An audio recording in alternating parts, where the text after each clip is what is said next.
With her husband's death threat echoing in her ears, Marlene Winfield fled into the teeth of a Montana blizzard, choosing the storm's mercy over the man's. Miles away in a cabin he'd built to escape his own ghosts, the solitary cowboy Samuel Blackwood thought he was prepared for any hardship the winter could bring. He was not prepared to find a woman half frozen in an abandoned shack.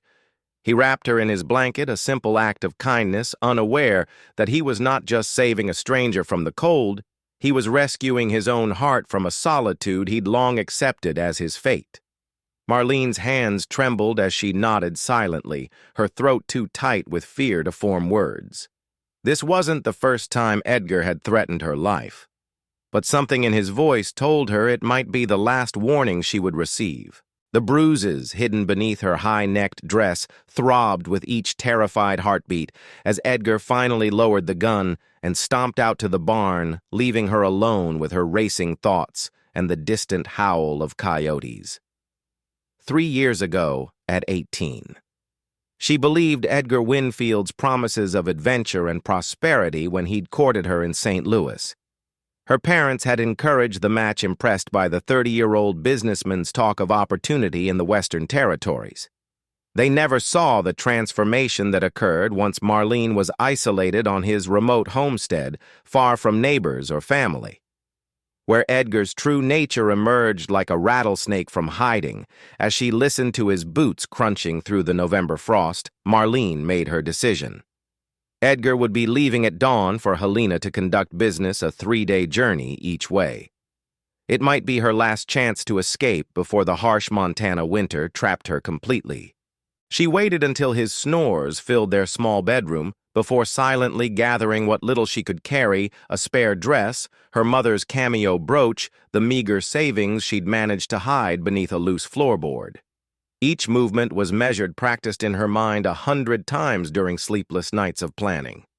By the time the first hint of gray touched the eastern sky, Marlene had everything bundled in a small cloth sack. Edgar departed with barely a word, his breath visible in the frigid morning air as he mounted his horse. "Mind the place," he ordered flatly. "I'll be back before the week's end." Marlene nodded obediently, fighting to keep her expression neutral, despite the hammering of her heart. She watched him disappear down the winding trail until she was certain he wouldn't turn back, then rushed inside to implement her plan. She knew she couldn't take the wagon. It would be too slow, too obvious. Instead, she changed into her sturdiest dress, laced her boots tightly, and pulled on every layer she owned. The November chill would be merciless, but the fear of staying was greater than the fear of the elements. With trembling fingers, she pinned her honey-brown hair beneath a worn bonnet and stepped out into the crisp morning air with nothing but her small bundle and the desperate hope for freedom. Marlene had overheard Edgar mention Silver Creek, a growing settlement about 30 miles south. If she maintained a steady pace and followed the creek, she might reach it in 2 days, maybe 3. What would happen after that, she couldn't say. Perhaps she could find work as a seamstress or in one of the boarding houses. Anything would be better than waiting for the day Edgar's threats became reality. The first hours of her journey passed in a blur of adrenaline and determination. The rolling terrain of the valley gave her some cover as she followed game trails and kept the distant mountains as her guide. By midday, she had put several miles between herself and the cabin, though the biting wind had already begun to penetrate her layers. Still, Marlene pressed on, pausing only briefly to drink from the icy creek and chew on the hard biscuits she'd brought. As afternoon faded into evening, dark clouds gathered on the horizon, bringing with them the unmistakable scent of approaching snow. Marlene felt the first flakes against her cheeks as dusk descended, transforming the landscape into an increasingly treacherous maze of shadows. She needed shelter for the night, but the open valley offered little protection. Exhaustion began to take its toll as the temperature dropped precipitously. Her fingers had grown numb inside her thin gloves, and each step became more laborious than the last. The snow was falling heavily now, accumulating on her shoulders and obscuring the path ahead. Just a little farther, she whispered to herself, her voice barely audible above the whistling wind. Just a little farther, but how much farther could she go? The darkness was nearly complete now, and the snow was quickly covering her tracks. If she became disoriented in the storm, she might wander in circles until the cold claimed her entirely. The thought of dying alone in the wilderness sent a fresh wave of panic through her veins. Yet even that seemed preferable to returning to Edgar's cruel hands. Squinting through the swirling snow, Marlene spotted what appeared to be a large rock formation ahead. If she could reach it, perhaps she could find some shelter from the relentless wind. With renewed determination, she trudged forward, her boots sinking deeper into the accumulating snow with each step. The rock formation gradually took shape as she approached not just boulders, but what appeared to be the remains of an old mining operation dug into the hillside. A small wooden structure leaned precariously against the rocky outcropping, its door hanging by a single hinge. Marlene stumbled toward it, her legs nearly giving out as she pushed open the creaking door and collapsed inside. The abandoned miner's shack offered little comfort, a dirt floor, gaps in the walls where the wind whistled through, and the lingering smell of damp and decay. But it was shelter, however meager, and for that she was grateful. Using the last of her strength, she pulled the door closed as best she could and huddled in the corner, wrapping her arms around herself in a futile attempt to conserve warmth. As the temperature continued to plummet and the storm raged outside, Marlene felt the dangerous pull of sleep tugging at her consciousness. She fought against it, knowing that surrendering to that impulse could mean never waking again. "Stay awake," she murmured repeatedly, pinching her arms and stamping her feet. But the cold was relentless, seeping into her bones and dulling her senses. As her eyelids grew heavier, Marlene thought of all she had endured and all she had hoped for in her desperate flight. Was this to be her fate after all, to escape one death only to find another? The irony of it might have made her laugh if she'd had the strength. Instead, she found herself slipping into a dangerous twilight state, neither fully conscious nor completely gone. Through the fog of encroaching hypothermia, Marlene became vaguely aware of a sound outside, not just the howling wind, but something more purposeful. Footsteps crunching through snow, the nickering of a horse. Was it Edgar? Had he somehow discovered her absence and tracked her through the storm? The thought sent a jolt of fear through her, momentarily clearing her mind. The door of the shack suddenly flew open, letting in a swirl of snow and a tall, broad-shouldered silhouette. Marlene tried to shrink deeper into the shadows, but her stiff limbs refused to cooperate. She was trapped, cornered like an animal too weak even to run. "Hello!" A deep voice called, not Edgar's voice, she realized with a flood of relief. "Is someone in here?"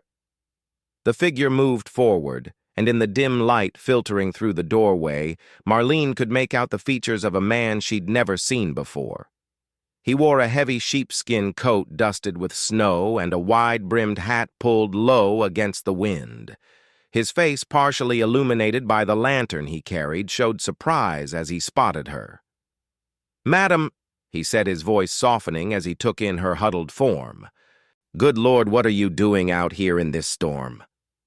Marlene tried to answer, but her lips were too numb to form coherent words. Only a weak sound escaped her throat as she stared up at the stranger with a mixture of fear and desperate hope. The man quickly assessed her condition, setting his lantern on the ground and kneeling beside her. "You're half frozen," he said, concern evident in his voice. Without hesitation, he shrugged out of his coat and wrapped it around her shoulders, then produced a thick woolen blanket from his saddlebag, which he tucked carefully around her trembling form. "My name's Samuel Blackwood," he said, his breath visible in the cold air of the shack. "I've got a cabin not far from here. Can you stand? We need to get you warmed up before this cold does permanent damage." Marlene managed a slight nod. Though standing seemed an impossible task, Samuel seemed to understand her limitations without further explanation. With gentle efficiency, he gathered her into his arms, blanket and all, and carried her out into the storm, to where his horse waited, stamping impatiently in the deepening snow. "Hold on tight now," he instructed as he lifted her onto the saddle before mounting behind her. His strong arms encircled her as he took the reins, providing additional warmth and security as they set off through the blizzard. Marlene drifted in and out of awareness during the journey, conscious only of the steady rhythm of the horse beneath them and the solid presence of the man who held her upright. She should have been terrified, trusting a stranger in such vulnerability, when against every instinct, yet something about Samuel Blackwood's quiet competence quieted her fears. Whatever awaited her at his cabin couldn't be worse than freezing to death alone in the abandoned mine shack. After what seemed both an eternity and only moments, they arrived at a small but sturdy log cabin nestled among a stand of pine trees. Samuel dismounted swiftly, helped her down, and guided her inside, where blessed warmth from a banked fire greeted them.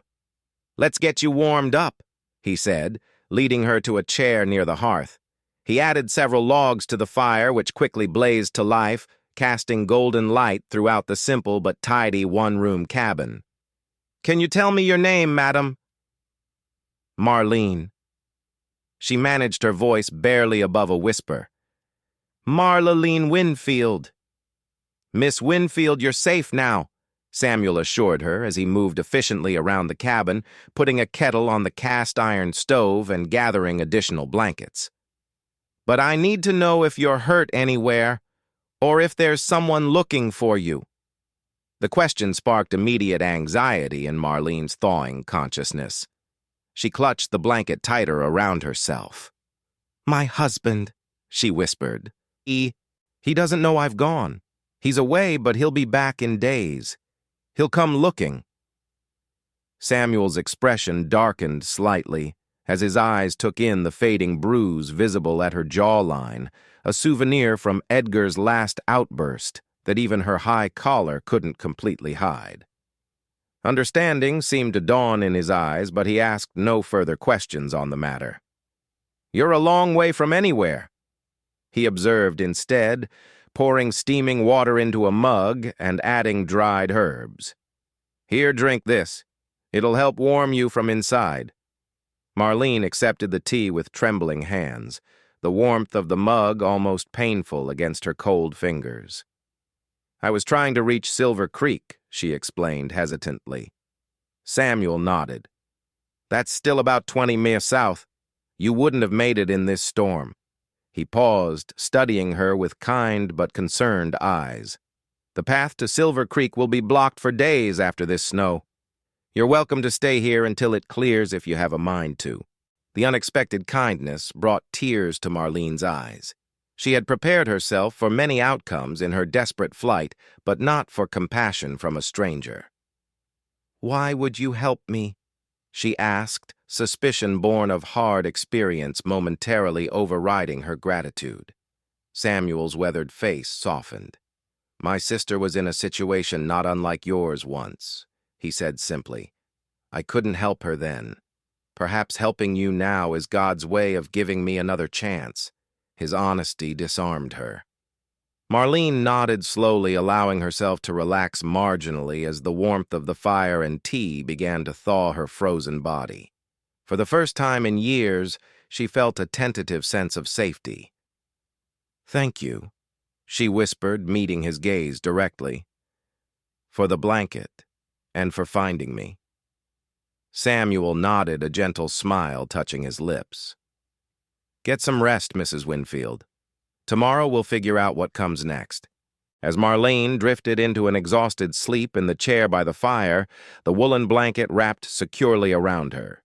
She couldn't know that this chance encounter, this act of simple human kindness, would become the first page in an entirely new chapter of her life. The blanket that now warmed her would come to represent far more than mere protection from the cold. It would become the first thread in a tapestry of hope, healing, and eventually love. Dawn broke cold and clear the next morning, revealing a transformed landscape outside Samuel Blackwood's cabin. Nearly 2 ft of pristine snow blanketed the surroundings with drifts piled even higher against the north-facing walls. Inside, Marlene awakened slowly, momentarily disoriented by unfamiliar surroundings, until the events of the previous day came rushing back. She found herself lying on a narrow but comfortable bed against the far wall of the cabin, still wrapped in the woolen blanket. Samuel had apparently moved her there while she slept, though he was nowhere to be seen now.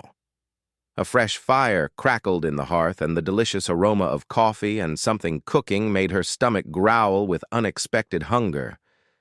Cautiously, Marlene sat up, wincing at the stiffness in her limbs, a painful reminder of her desperate journey through the snow. Her boots had been removed and placed neatly by the fire to dry, while her outer layers hung from pegs near the hearth.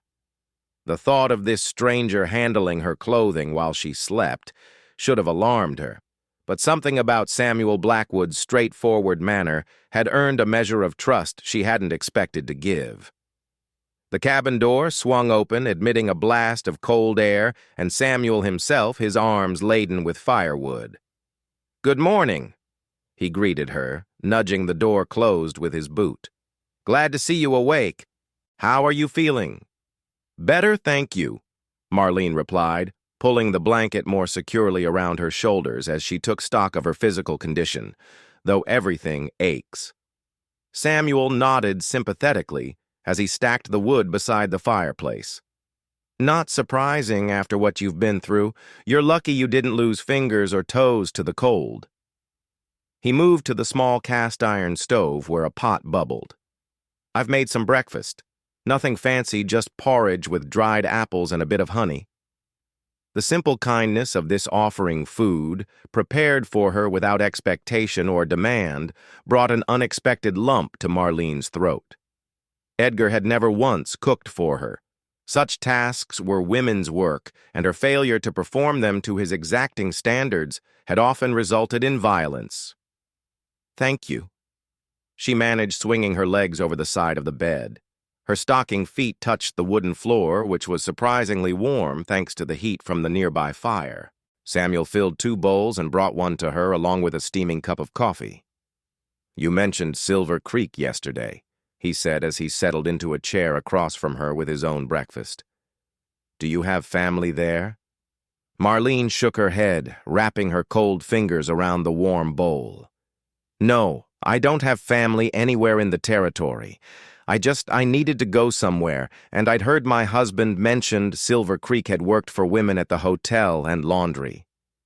Samuel studied her thoughtfully as he ate.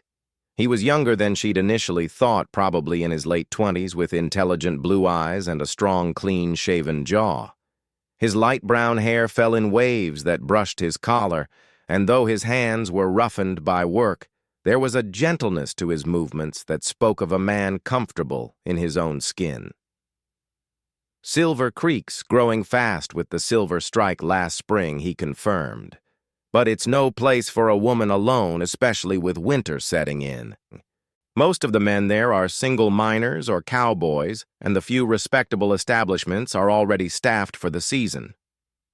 Marlene's heart sank. Her plan, tenuous as it had been, now seemed hopelessly naive. "I have nowhere else to go," she admitted quietly, "and I will not return to my husband." Samuel nodded, seeming to accept this without judgment. "The storms blocked the path south for now anyway," he said practically. "And I expect your husband will be looking for you once he returns and finds you gone. Traveling right away might not be the safest course." The thought of Edgar's rage when he discovered her absence sent a chill through Marlene that had nothing to do with the winter cold. He would search for her, of that she had no doubt, and what he would do when he found her didn't bear thinking about. "I don't want to impose on your kindness," she said, though the prospect of venturing out again filled her with dread. "Perhaps once the weather clears, you're welcome to stay here until spring if need be." Samuel interrupted his tone matter of fact. I have plenty of supplies and an extra pair of hands around the place would be helpful. I run a small trap line in winter and do some prospecting in the warmer months. Nothing that's made me rich, but enough to get by." Marlene stared at him, bewildered by the offer. "You don't know me," she pointed out. "I could be anyone." A slight smile touched Samuel's lips. "You're a woman running from a man who hurt you," he said simply. "That tells me enough about your character and his to make my decision." He rose and carried his empty bowl to a basin of water. "Besides, the cabin gets mighty quiet in winter. Some company would be welcome."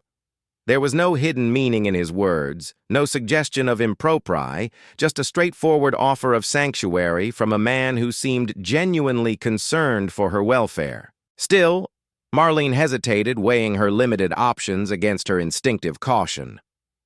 What would people think a woman staying alone with a man she's not married to? Samuel looked thoughtful. "My nearest neighbors are the Petersons about 5 min east. Good people. If it eases your mind, I could ride over once the trail clears and explain the situation. Martha Peterson is about your size. She might have some spare clothing you could borrow, too." The consideration behind this suggestion surprised Marlene. Edgar had never once considered her comfort or reputation, caring only for appearances when it suited his purposes. "I can cook and clean," she offered hesitantly. "And so I was a seamstress before I married."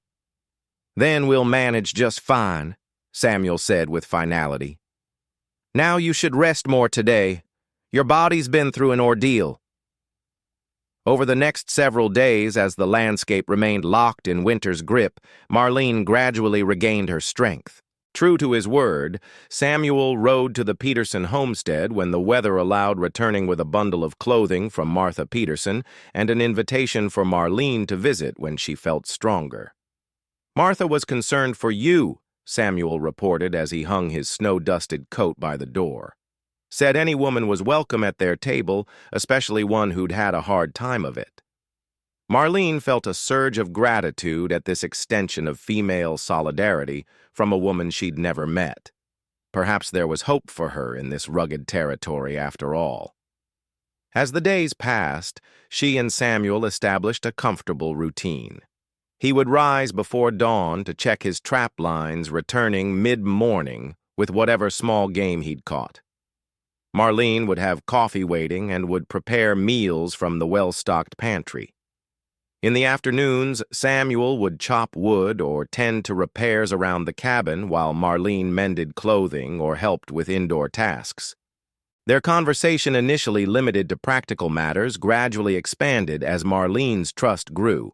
She learned that Samuel had come west from Pennsylvania 5 years earlier, that he'd been a Union soldier despite his youth during the latter years of the Civil War, and that he preferred the solitude of the mountains to the growing settlements in the valleys. "My father wanted me to follow him into the law," he explained one evening as they sat before the fire, Marlene darning a sock while Samuel cleaned his rifle. "But after the war, I couldn't stomach being confined between 4 walls. Too many men died for me to waste my life doing something that brought me no joy." "Your family didn't mind you coming west?" Marlene asked. A shadow crossed Samuel's face. "My parents passed within a year of each other after I returned from the war. My sister married and moved to California with her husband. We write, but I haven't seen her in years." He paused, his hands stilling on the rifle. "What about your family, Marlene? Do they know what's happened to you?" The question opened a well of sorrow Marlene had kept tightly capped. "My father died when I was 16.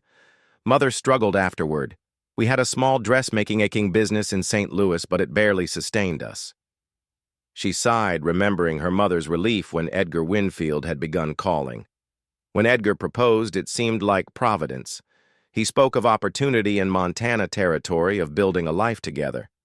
"Mother was so pleased to see me settled before she passed." "And when did you discover the man wasn't what he appeared?" Samuel asked gently. Marlene's fingers tightened on her darning. "On our wedding night," she admitted quietly. "He was different. Once we were alone, demanding when I cried, He struck me for the first time. She swallowed hard against the painful memory. He apologized the next day, blamed it on wedding nerves and too much whiskey. But it happened again and again until the apology stopped altogether. Samuel's expression hardened, though his voice remained calm. "Some men aren't fit to be called men at all," he said. "Your husband sounds like one of them." "Ex-husband," Marlene corrected firmly, surprising herself with the declaration. "I may not have papers to prove it, but I consider myself free of that marriage." A smile of approval warmed Samuel's eyes. "As you should." As December deepened toward Christmas, Marlene found herself settling into life at the cabin with unexpected ease. The fear of Edgar's pursuit never quite left her, but it receded into the background as days passed with no sign of danger. She began to sleep through the night without nightmares, to laugh at Samuel's dry humor, to feel something approaching contentment in their shared routine. Samuel, for his part, maintained a respectful distance while still treating her with a quiet courtesy that gradually healed some of the wounds Edgar had inflicted on her spirit.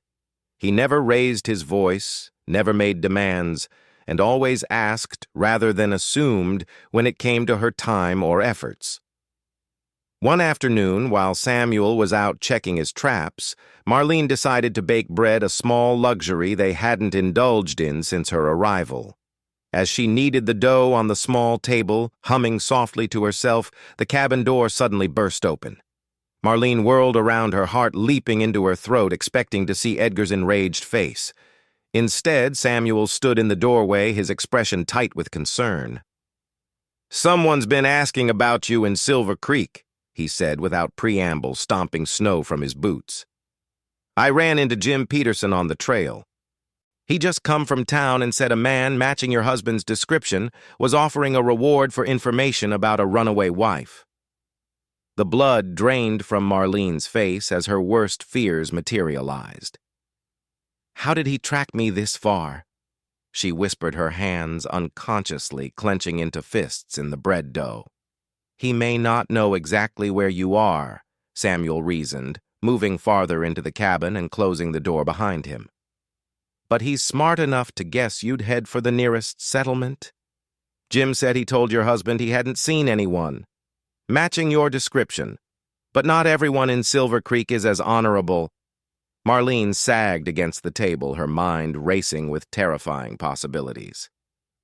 "I should leave," she said, panic rising in her voice. "I've put you in danger by staying here. If Edgar finds out you've sheltered me, you're not going anywhere." Samuel cut in his tone, brooking no argument, especially not alone in winter. "Besides, I can handle myself with the likes of Edgar Winfield. You don't know him," Marlene insisted. "He's dangerous when crossed." "So am I," Samuel replied simply. He crossed to the window and peered out at the snow-covered landscape, his profile sharp against the gray December light. "But we should be more careful. No trips to the Petersons for a while, and I'll vary my trap line so I'm not following the same pattern each day." The matter-of-fact way he addressed the threat both reassured and troubled Marlene. She didn't want violence, had seen enough of it to last a lifetime, but the thought of facing Edgar without protection terrified her more. "What if he finds us?" she asked, voicing her deepest fear. Samuel turned from the window, his expression resolute. "Then he'll learn that some women aren't meant to be owned or controlled," he said, "and that some men still believe in defending those who can't defend themselves." The simple declaration, delivered without bravado or posturing, resonated deep within Marlene's soul. For the first time, she allowed herself to acknowledge what had been growing between them over these weeks of shared solitude, a tentative trust that went beyond mere gratitude or convenience. "Thank you," she said softly, "for everything." Samuel's expression softened. "You don't need to thank me for treating you with the respect you deserve, Marlene." But she did need to thank him because respect was something she'd forgotten she deserved, until Samuel Blackwood had reminded her with his quiet dignity and unwavering kindness. The blanket he'd wrapped around her that first night had warmed more than her frozen body. It had begun to thaw the ice around her heart as well. As Christmas approached, the threat of Edgar's search hung over them like a shadow, yet paradoxically drew them closer together. Samuel taught Marlene to shoot his spare revolver patiently, guiding her through the basics until she could hit a pine cone at 10 paces. Marlene, in turn, used her seamstress skills to secretly craft a new shirt for Samuel from fabric she'd found in his modest supplies, working on it during the hours he was out checking his traps. On Christmas Eve, Samuel returned from his rounds with a small pine tree strapped to his back, its fragrant needles filling the cabin with the scent of the forest. "It's not much," he admitted as he secured it in a bucket of sand in the corner. "But Christmas deserves some acknowledgement even out here." Marlene watched him with a curious mixture of emotions. Edgar had never bothered with Christmas traditions, dismissing them as frivolous wastes of time. Yet here was Samuel, this solitary mountain man, bringing a touch of celebration into their isolated existence. "It's perfect," she said sincerely. From scraps of fabric and bits of twine, she fashioned simple ornaments to hang on the branches, while Samuel contributed a star he'd whittled from pine for the top. That evening, by the light of extra candles Samuel had saved for the occasion, they shared a special meal of venison stew and the last of the dried apple pie Marlene had made the previous week. Afterward, Samuel surprised her by producing a small package wrapped in brown paper. "Merry Christmas, Marlene," he said, a hint of shyness in his usually confident manner as he handed it to her. Stunned Marlene carefully unwrapped the package to reveal a beautiful tortoise-shell comb for her hair. "Samuel," she breathed, running her fingers over the polished surface. "It's lovely." "I picked it up in Helena last time I was there," he explained. "Thought it might suit you, but never had reason to give it to anyone until now." The simple gift chosen before he'd even met her, yet somehow perfect for her, brought tears to Marlene's eyes. "I have something for you, too," she admitted, retrieving the carefully wrapped shirt from her hiding place beneath the bed. Samuel's genuine delight at her gift touched her deeply. He immediately shed his old patched shirt and donned the new one, the deep blue fabric highlighting his eyes as he moved his shoulders appreciatively. "No one's made something just for me since my mother passed," he said, his voice thick with emotion. "Thank you." In that moment, as they sat before the fire with the simple decorated tree lending its fragrance to the cabin, Marlene felt a sense of rightness and belonging she'd never experienced before. Not with Edgar, not even in her childhood home. This wasn't just shelter from a storm or protection from danger. It was the foundation of something she'd never dared hope for, a true partnership built on mutual respect and growing affection. When Samuel moved to bank the fire for the night, their hands brushed briefly. The contact sent a different kind of warmth through Marlene, not the desperate, fearful attraction Edgar had demanded, but something gentler and far more powerful. Samuel seemed to feel it too, for he hesitated, his gaze meeting hers with a question he didn't voice. Marlene answered by not pulling away, by allowing her fingers to remain touching his for a heartbeat longer than necessary. "Merry Christmas, Samuel," she said softly. A world of meaning in the simple phrase. "Merry Christmas, Marlene." He replied, his smile lighting something deep within her that had long been cold.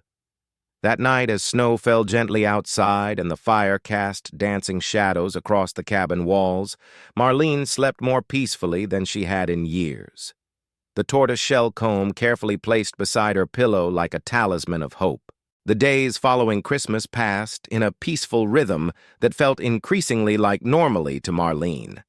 January brought deeper snow and colder temperatures, which further isolated their cabin, but also provided a sense of security. If the weather made it difficult for Samuel to travel far, it would likewise hamper Edgar's search. One particularly frigid evening, as they sat before the fire engaged in their usual quiet activities, Samuel carving a new pipe from applewood, Marlene mending a tear in one of his wool shirts. He broke their comfortable silence with an unexpected question. "What would you do if you were truly free, Marlene? If Edgar were no longer a threat and you could choose any life you wanted?" The question startled her. She had been so focused on escape, on survival, that she'd scarcely allowed herself to contemplate a future beyond immediate safety. She set her mending aside, considering thoughtfully. "I'd like to have my own dressmaking shop someday," she admitted finally. "Not just mending and alterations, but creating beautiful gowns and practical everyday where that makes women feel confident." A wistful smile touched her lips. "My mother and I dreamed of that in St. Louis, but we never had the capital to establish such a business." Samuel nodded his hands, continuing their skilled work on the pipe. Silver Creek could use a proper dressmaker. The ladies there now either order from catalogs or make do with what they can sew themselves. "It's just a dream," Marlene said quickly, suddenly self-conscious about revealing such ambitions. "Dreams are important," Samuel countered seriously. "Without them, we're just surviving, not living."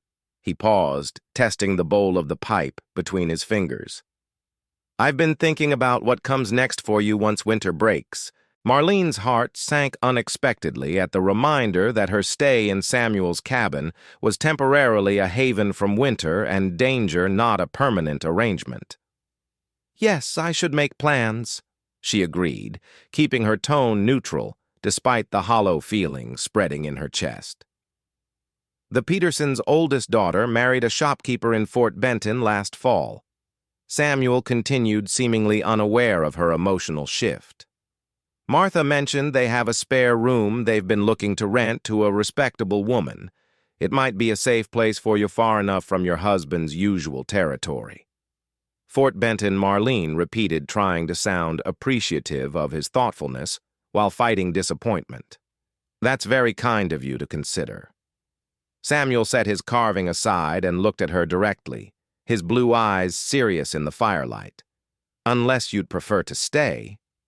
The simple statement hung in the air between them, laden with unspoken meaning. Marlene's breath caught as she searched his face for clarification. "Stay." Samuel leaned forward slightly, his expression earnest. "I've grown accustomed to your company, Marlene. More than accustomed, I've come to care for you." The words seemed difficult for him, not from insincerity, but from the weight he clearly placed on them. "I know it's too soon for you to think of another man that way, especially after what you've endured.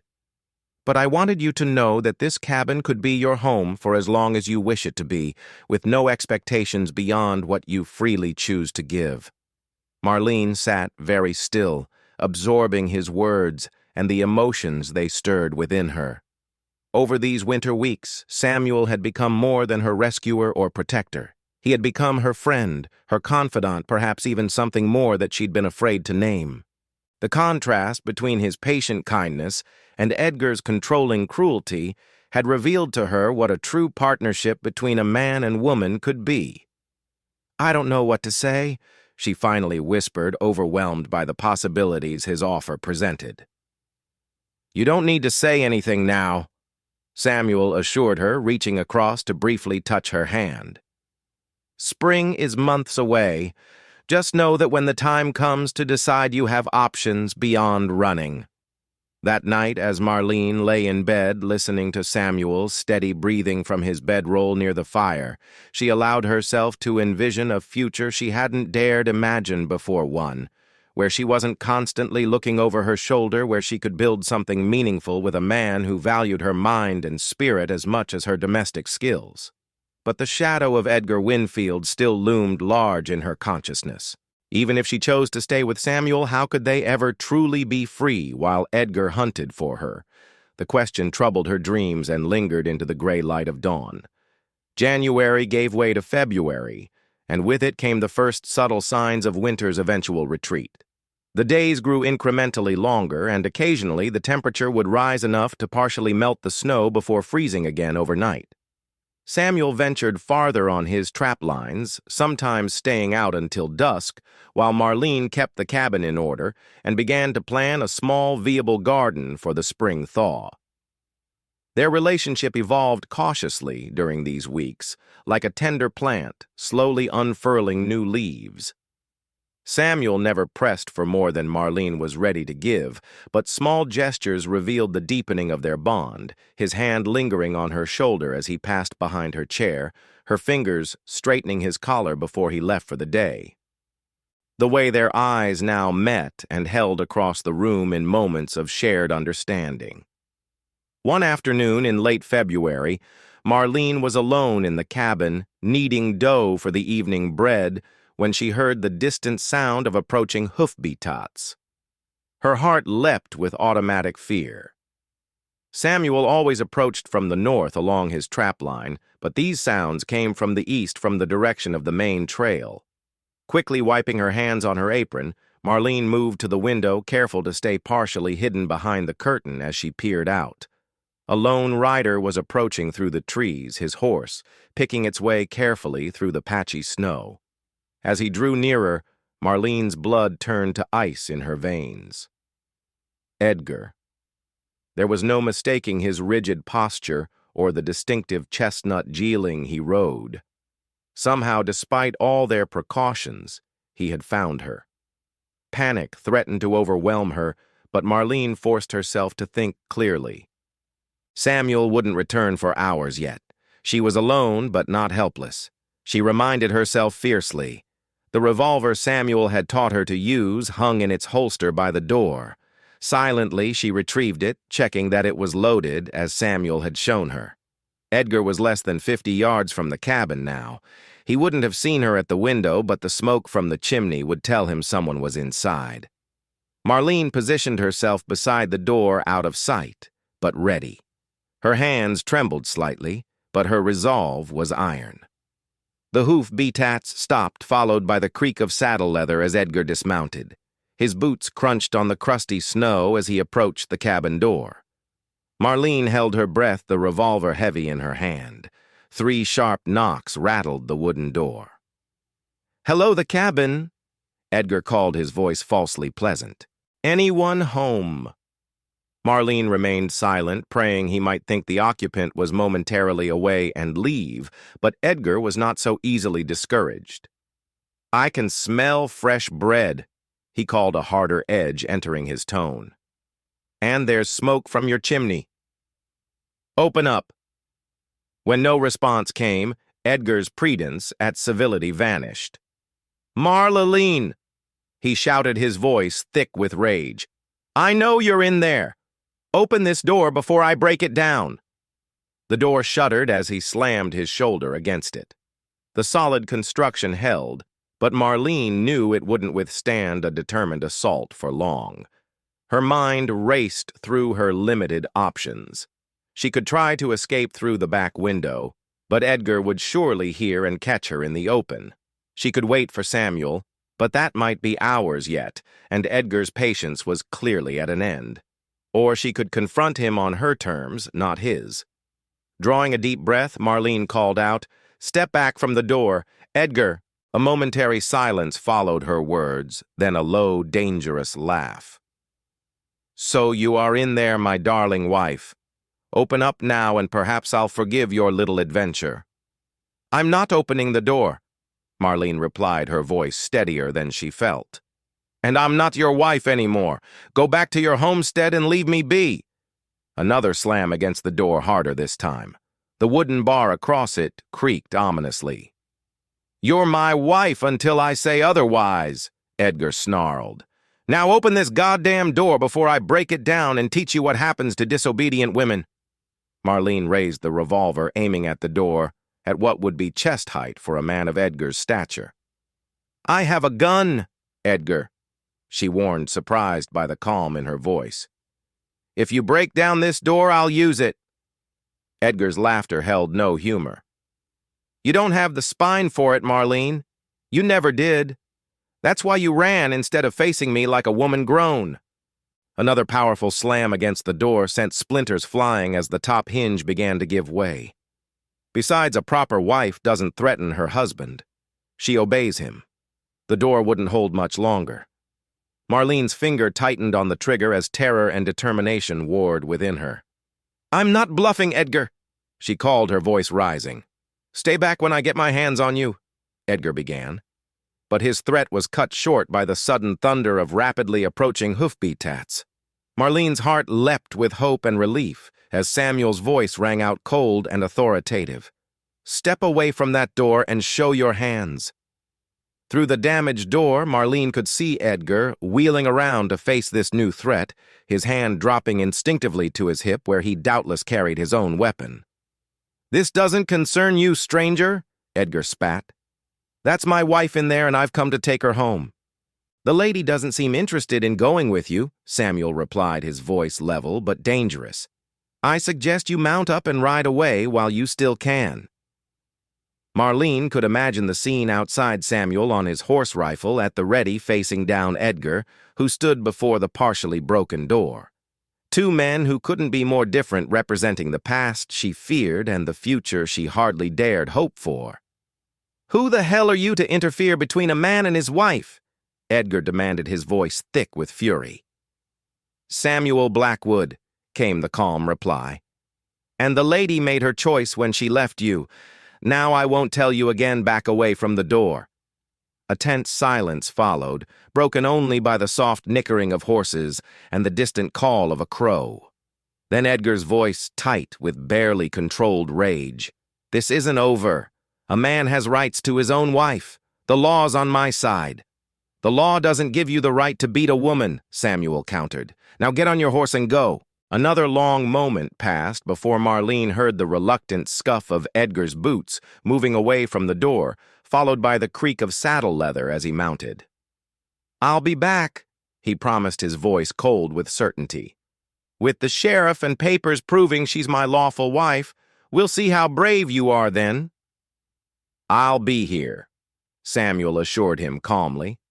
"Marlene, stay inside until he's gone." Marlene didn't lower the revolver until the sound of Edgar's horse had faded completely into the distance. Only then did she let out the breath she'd been holding and sink to her knees, the gun trembling in her hand as delayed shock swept through her. The door pushed open gently, its damaged hinge protesting, and Samuel entered, his face tight with concern. Without a word, he knelt beside her and carefully took the revolver from her grip. "Are you hurt?" he asked, his eyes scanning her for any sign of injury. Marlene shook her head, unable to speak past the knot of emotion in her throat. Samuel set the gun aside and gathered her into his arms, holding her securely as the trembling increased, and finally gave way to quiet sobs. "You're safe," he murmured against her hair. "You're safe now." But they both knew it wasn't true. Edgar had found them, and he wouldn't give up so easily. The brief peace they'd found in their winter isolation had been shattered, and difficult decisions now lay before them. As the afternoon light faded from the cabin, Samuel set about repairing the damaged door, while Marlene mechanically finished the abandoned bread dough and set it to rise. The routine tasks provided some comfort, but the specter of Edgar's threat hung heavy between them. He meant what he said. Marlene finally broke the silence as she wiped flour from her hands. "He'll be back perhaps with the sheriff." Samuel secured the last nail in the repaired hinge before turning to face her. "Let him come," he said simply. "We've done nothing wrong, haven't we?" Marlene challenged softly. "In the eyes of the law, I'm still his wife. I've taken no legal steps to end our marriage." "The law isn't always just," Samuel countered, crossing to wash his hands in the basin, "especially when it comes to matters between husband and wife." He dried his hands thoughtfully. "But you're right that we need to consider our options carefully." "What options do I have?" Marlene asked, genuine despair edging her voice. "If Edgar returns with the sheriff, they can legally force me to go with him. No court would take my word over his about his treatment of me." Samuel leaned against the table, his expression grave but determined. "There's more than one kind of law in the territories, Marlene. Edgar may have legal papers, but that doesn't mean everyone will side with him." He was quiet for a moment, clearly weighing his next words carefully. "We could leave, head farther west, perhaps to Oregon or Washington territory, start fresh where Edgar has no influence." The suggestion that they might flee together, that Samuel was willing to abandon his home and livelihood to protect her, took Marlene's breath away. "I can't ask that of you," she protested. "This is your home." "Home is more than timber and land," Samuel replied simply. "I've moved before. I can do it again if necessary." The implication behind his words that home might be wherever they were together filled Marlene with a complex mixture of gratitude, hope, and fear. "And what would we be to each other, Samuel, if we left together?" she asked directly, needing clarity in this moment of decision. Samuel met her gaze steadily. "Whatever you want us to be," he answered. "Friends, partners, more if that's what you choose. But I won't press you for promises when you're still legally bound to another man." His honesty and restraint, so different from Edgar's possessive demands, confirmed what Marlene had already begun to recognize in her heart. This man, this kind, principled mountain man who had offered her shelter without expectation, was someone she could trust not just with her safety, but with her future. "There might be another way," she said slowly, an idea taking shape as she spoke. "Edgar forced me to return if I'm married to someone else." Samuel's eyebrows rose in surprise. "That would be Big Emmy Marlene. It wouldn't be legal while you're still married to Edgar. Not in the eyes of the law, she agreed, but in the eyes of the community. If we were to present ourselves as husband and wife with the Petersons and others to vouch for us, it might give Edgar pause, especially if he believes we were married before I met him." It was a desperate plan, fraught with risk and built on deception. Yet as Marlene outlined her thinking, Samuel didn't immediately dismiss it. Instead, he listened thoughtfully, his brow furrowed in concentration. "It would mean claiming we've been married for years," he said slowly. "That you fled an abusive situation to return to your true husband. It might work in the court of public opinion, but Edgar would know the truth. Edgar only knows what I've told him of my past." Marlene pointed out, "I never spoke much of my life before St. Louis. He might believe I had a previous attachment I never revealed." Samuel paced the small confines of the cabin, considering the implications. It would mean living a lie. "Marlene, are you prepared for that?" The question gave her pause. After Edgar's years of deception and cruelty, the prospect of building a life on another falsehood, however well-intentioned, troubled her. Yet what alternative did she have? Return to Edgar and certain misery, or flee with Samuel into an uncertain future as fugitives?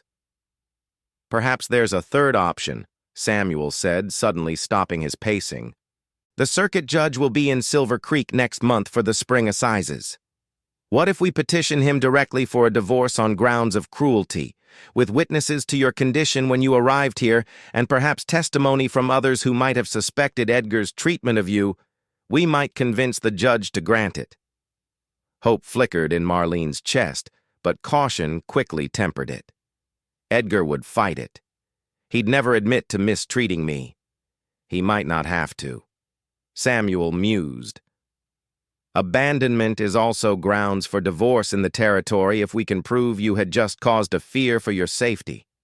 He trailed off, thinking through the legal complexities. Marlene considered the possibility. A legal divorce would give her the freedom to choose her own path without looking over her shoulder for the rest of her life. It would mean confronting Edgar, publicly exposing the shameful reality of their marriage, but it would also mean a chance at genuine freedom. "It would be a scandal," she said quietly. Samuel's expression softened. "Life out here is hard enough without forcing people to endure private suffering for the sake of appearances," he said. "You might be surprised how many would support your cause." As they talked late into the night, weighing options and risks, Marlene felt a growing sense of resolution. For too long, fear of Edgar had dictated her choices. It was time to take control of her own destiny, whatever the consequences might be. "I want to try for the divorce," she decided finally, as the fire burned low in the hearth. "I want a chance at a life that's truly mine to shape." Samuel nodded, approval and something deeper warming his gaze. "Then that's what we'll do." He reached across the table and took her hand in his, a gesture of solidarity and promise. "Whatever happens, Marlene, you won't face it alone." In that moment, with their hands joined across the rough-heed table and their future uncertain but filled with possibility, Marlene felt a sensation she had almost forgotten: hope, fragile but persistent, like the first green shoots of spring pushing through winter snow. March arrived with alternating periods of thaw and freeze that gradually diminished the snow cover around the cabin. As the appointed date for the circuit judge's arrival in Silver Creek approached, Marlene and Samuel prepared their case with meticulous care. Martha Peterson proved an unexpected ally, riding over one clear afternoon with news that bolstered their hopes. "Everyone in the valley knows what kind of man Edgar Winfield is," she confided as they sat at Samuel's table drinking tea. "He's had trouble with neighbors over water rights and boundary disputes. No one trusts him, but would anyone testify to his character in court?" Samuel pressed. Martha nodded firmly. "Jacob Ree will. Edgar beat one of Jacob's young ranch hands bloody last summer over a stray calf, and the widow Collins says she heard screams from your cabin more than once when passing on her way to visit her son's family." Each confirmation that others had been aware of Edgar's cruelty filled Marlene with a complicated mixture of shame and vindication. "I never thought anyone knew," she admitted quietly. "We were so isolated." "Words in ways you don't expect out here," Martha said, reaching across to pat Marlene's hand sympathetically. "Most folks mind their own business, but that doesn't mean they don't notice." Samuel, who had been listening intently, nodded with satisfaction. "This strengthens our position considerably. With multiple witnesses attesting to Edgar's character and treatment of others, the judge will be more inclined to believe Marlene's account of their marriage." The day before they were to ride into Silver Creek for the court session, Samuel surprised Marlene by producing a small leather pouch from his trunk. "I've been saving these," he explained, emptying several gold nuggets onto the table. "My earnings from last summer's prospecting. I'd planned to use them to expand the cabin come spring, but I think securing your freedom is a better investment." Marlene stared at the gleaming gold, understanding immediately the sacrifice it represented. "Samuel, I can't accept." "It's not charity," he interrupted gently. "It's a loan, if you prefer to think of it that way. The judge will require filing fees and will need to stay in town during the proceedings. Once you're free, you can repay me however you see fit." The implicit promise in his words that they had a future in which such debts could be settled wasn't lost on Marlene. "Thank you," she said simply, knowing no other words could adequately express her gratitude. They departed for Silver Creek at dawn the next morning. Both dressed in their best clothes, Marlene in a forest green dress Martha had altered for her Samuel in a clean white shirt and dark waistcoat that transformed him from rugged trapper to respectable landowner. The journey would take most of the day, and they planned to stay at the town's small hotel until the proceedings concluded. As they rode side by side through the awakening spring landscape, Marlene found herself studying Samuel's profile, struck by how quickly he had become the center of her world. In just 3 months, this quiet, principled man had shown her what respect and partnership truly meant. Whatever the outcome of their legal battle with Edgar, she knew she could never return to a life without those essential elements. Silver Creek had grown substantially since its founding 2 years earlier. The Silver Strike bringing prosperity and population to what had once been little more than a trading post. As they rode down the main street, Marlene took in the wooden sidewalks, the 2-story hotel, the busy general store, and assorted businesses with a mixture of apprehension and fascination. After months of isolation at the cabin, The bustle of even this small frontier town seemed overwhelming. They secured rooms at the hotel's separate accommodations to maintain propriety, and Samuel escorted Marlene to the small law office where they had arranged to meet with Mr. Daniel Hopkins, a young attorney who had agreed to represent her case before the judge. Hopkins proved to be a serious, bespected man in his early 30s, clearly intelligent, if somewhat inexperienced. He listened attentively as Marlene recounted the details of her marriage to Edgar, taking careful notes and occasionally asking clarifying questions in a manner that was professional but kind. "Yours is not the first such case I've encountered, Mrs. Winfield," he assured her when she had finished her account, "though few women have the courage to seek legal remedy as you're doing." "Will the judge be sympathetic?" Samuel asked directly. Hopkins considered the question carefully. "Judge Calloway is strict but fair. He takes a dim view of men who abuse their authority, whether as officials or as husbands. With the witnesses you've mentioned and Mrs. Winfield's compelling testimony, I believe we have a strong case." He shuffled through his papers thoughtfully. "However, I must warn you that Mr. Winfield has engaged counsel as well. Mr. Thaddeus Grant is representing him, a more experienced attorney with connections in Helena. The news was concerning but not unexpected. Edgar would use every advantage at his disposal to maintain his control."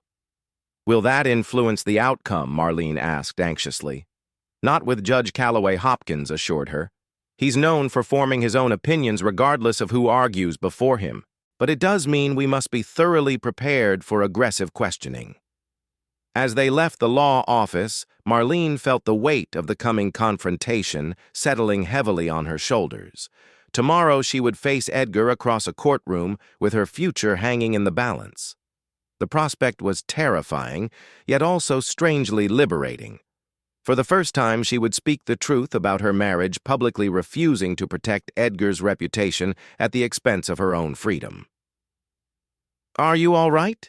Samuel asked quietly, as they walked back toward the hotel, his concern evident in the slight furrow of his brow. Marlene nodded, drawing strength from his steady presence beside her. "I'm afraid," she admitted, "but I'm also ready to be free of him, whatever it takes." Samuel's hand briefly clasped hers, a quick gesture of solidarity that nonetheless sent warmth coursing through her.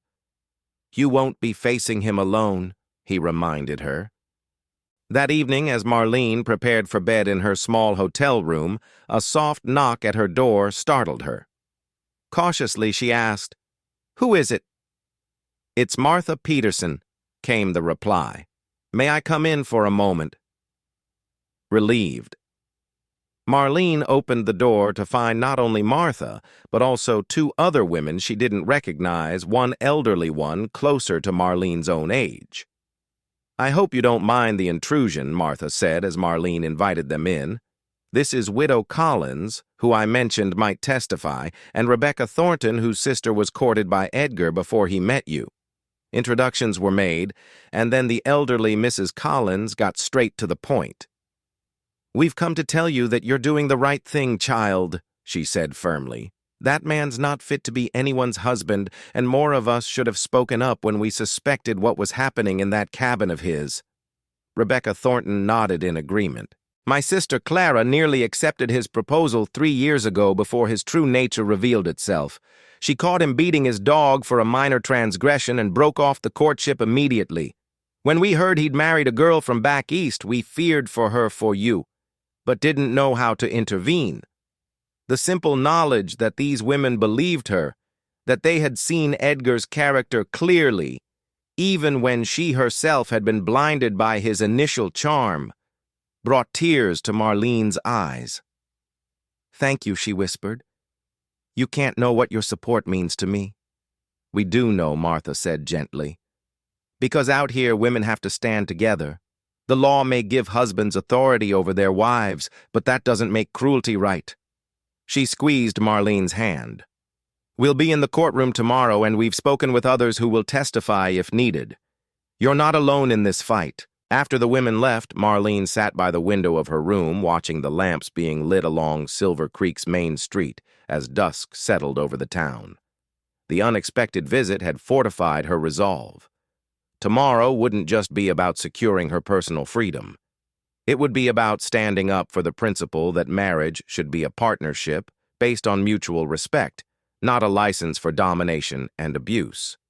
With that thought firmly in mind, she finally sought sleep, preparing herself for the battle to come. The Silver Creek Courthouse, despite its grand name, was little more than a large room above the general store, hastily converted for the circuit judge's monthly visit. By 10:00 the next morning, it was filled to capacity, word having spread about the unusual divorce case to be heard. Marlene sat beside Mr. Hopkins at a small table facing the judge's improvised bench, trying to appear calmer than she felt. Samuel sat directly behind her in the first row of spectators, a reassuring presence at her back. Martha Peterson and several other women from the community occupied seats nearby, their presence a silent statement of solidarity. When Edgar entered with his attorney, a tall, silver-haired man in an expensive suit, Marlene forced herself to look directly at her husband for the first time since her escape. He appeared thinner than she remembered, his face harder, with new lines of bitterness etched around his mouth. When their eyes met across the room, his narrowed with a combination of rage and possessiveness that sent a chill down her spine despite the crowded room. Judge Calloway entered shortly thereafter, a barrel-chested man with iron-gray hair and a no-nonsense demeanor that immediately commanded respect. After calling the court to order, he reviewed the petition before him with careful attention. "This is a petition for divorce, on grounds of extreme cruelty and abandonment," he stated, looking over his spectacles at the assembled parties. "Filed by Marlene Winfield against Edgar Winfield after 3 years of marriage." He turned his penetrating gaze to Marlene. "Mrs. Winfield, you understand the seriousness of these allegations and the permanent nature of the remedy you seek? I do your honor." Marlene replied, her voice steadier than she had expected. The judge nodded. "Very well, Mr. Hopkins. You may present your client's case." What followed was the most difficult ordeal of Marlene's life, recounting in detail before a room full of strangers the progressive deterioration of her marriage and the abuse she had suffered at Edgar's hands. She described the isolation, the controlling behavior, the escalating violence, and finally the night Edgar had pressed his revolver to her temple and threatened her life. Throughout her testimony, Edgar sat stone-faced, occasionally leaning to whisper to his attorney, but betraying little emotion beyond a tightening of his jaw. When misstared, her Hopkins asked Marlene to show the court a scar on her forearm where Edgar had burned her with a cigar during one of his rages. A murmur of shock ran through the spectators. Mr. Grant's cross-examination was as aggressive as Hopkins had warned it would be. The experienced attorney attempted to portray Marlene as emotionally unstable, suggesting she had imagined or exaggerated Edgar's actions and had abandoned her marital duties on a whim. "Is it not true," Mrs. Winfield Grant asked with barely concealed contempt, "that you fled your husband's home while he was away on business, taking items of value that belonged to him?" "I took only what was mine," Marlene answered firmly. "My mother's brooch, a change of clothing, and the small amount of money I had saved from selling eggs and butter to passing travelers." "And you immediately sought refuge with another man, did you not?" Grant pressed, gesturing toward Samuel in the audience. "A man with whom you have been living in a most improper arrangement for several months." Before Marlene could answer, Judge Calloway intervened. "The court is aware that Mrs. Winfield was rescued from life-threatening exposure by Mr. Blackwood during the November blizzard, Mr. Grant. Unless you have evidence of impropriety beyond the extension of humanitarian aid to a woman in desperate circumstances, I suggest you focus your questions on the substance of the petition." The rebuke visibly rattled the attorney, who shifted tactics to questioning why Marlene hadn't sought help from neighbors if her situation was truly as dire as she claimed. This opened the door for Hopkins to call Martha Peterson, who testified to the isolation of the Winfield homestead and the community's growing concerns about Edgar's character. Jacob Ree followed, describing the brutal beating Edgar had administered to his young ranch hand over a minor dispute. He didn't just correct the boy, Ree testified gravely. He enjoyed hurting him. I've been ranching in these parts for 20 years, and I know the difference between necessary discipline and cruelty. What I saw in Winfield's eyes that day was the latter. By the time Samuel took the stand to describe finding Marlene near death in the abandoned mining shack and the condition she had been in, malnourished, bruised, and terrified, the mood in the courtroom had shifted decisively in her favor. Even Edgar seemed to sense it, his confident posture giving way to tense alertness as the evidence against him mounted. When Edgar finally took the stand in his own defense, his testimony struck Marlene as a perfect encapsulation of the man she had married, superficially reasonable, even charming at moments, but with an undercurrent of cold calculation that she now recognized all too clearly. My wife has always been high-rung and prone to exaggeration, he told the court smoothly. I won't deny that our marriage has had its difficulties, as all marriages do, but the picture she's painted here today bears no resemblance to reality. He fixed Marlene with a look of injured innocence. I've only ever sought to provide for her and protect her as a husband should. If I've failed in that duty, I ask for the chance to make amends, not to have our sacred union dissolved on the basis of fantasies and misunderstandings. It was a convincing performance, and for a terrible moment Marlene feared the judge might believe him. But then Edgar made a crucial mistake. When Judge Calloway asked him directly about the revolver incident, Edgar's mask of reasonableness slipped. If I put a gun to her head, it was only to shock some sense into her. He snapped, his true nature briefly visible beneath the veneer. A man has the right to discipline his wife as he sees fit. The law recognizes that authority. A ripple of reaction passed through the courtroom at this admission. Judge Calloway's expression hardened visibly. The law also recognizes limits to that authority, Mr. Winfield, he said coldly. And threatening your wife's life with a firearm exceeds any reasonable definition of discipline. The remainder of the proceedings passed in a blur for Marlene.